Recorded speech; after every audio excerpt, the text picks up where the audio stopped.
जय श्री महाकाल, हर हर महादेव। हमारे एक विद्यार्थी ने हमसे प्रश्न पूछा वास्तु का, जब हम सेशन ले रहे थे, कि आचार्य वर्ग के एक वास्तुविद में, एक वास्तु आचार्य में कौन से उत्तम गुणों का होना बहुत महत्वपूर्ण है।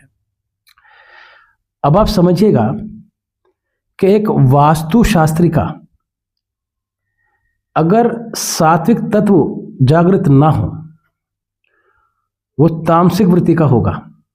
तो आप इस बात को लिख लीजिएगा कि आप जितना भी उन्हें घर पे बुला लीजिए, जितना पैसा दे दीजिए, कुछ भी कर लीजिए, आपको उत्तम फलों की प्राप्ति नहीं होगी। ये एक वैदिक शास्त्र है, एक वेद शास्त्र का हिस्सा है। ये वो शास्त्र है जिसमें एक ज्ञानी व्यक्ति का उत्तम आचरण में लिप्त होना भी बहुत महत्वपूर्ण है।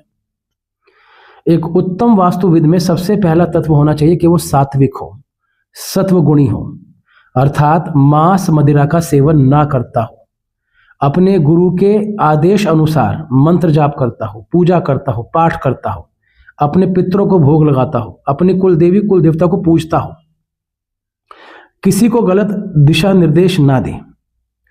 यदि घर में दोष नहीं है तो जानबूझ के दोष पैदा ना करें।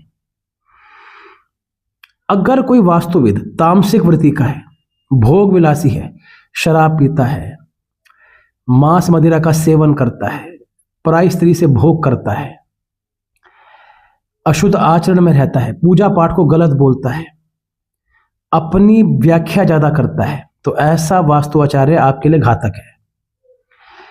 अब आप समझिएगा, जब एक ब्राह्मण अपने गुरु से दीक्षा लेता है तो वो दीक्षा लेने के पश्चात वो लगातार गुरु के आदेश के अनुसार ही अपनी शिक्षा को ग्रहण करता है।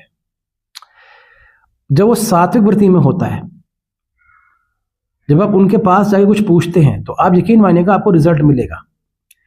हमारे गुरु कहते थे कि अगर कोई व्यक्ति शुद्ध है, सात्विक है और पूजा पाठी है, उसमें कोई अवगुण नहीं है, अपने इष्ट का परम भक्त है, तो ऐसा व्यक्ति यदि आशीष भी देगा तो व्यक्ति के कार्य बन जाते हैं, अर्थात उसके कर्म उत्तम हो जाते हैं। तो यदि एक वास्तुविद सात्विक नहीं है, तामसिक है, वो किसी का भला नहीं कर सकता।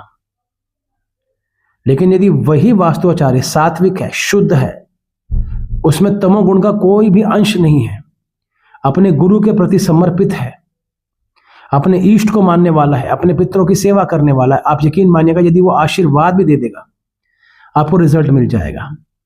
तो इसलिए एक योग्य वास्तु आचार्य का होना बहुत महत्वपूर्ण है। हर हर महादेव। जय श्री महाकाल।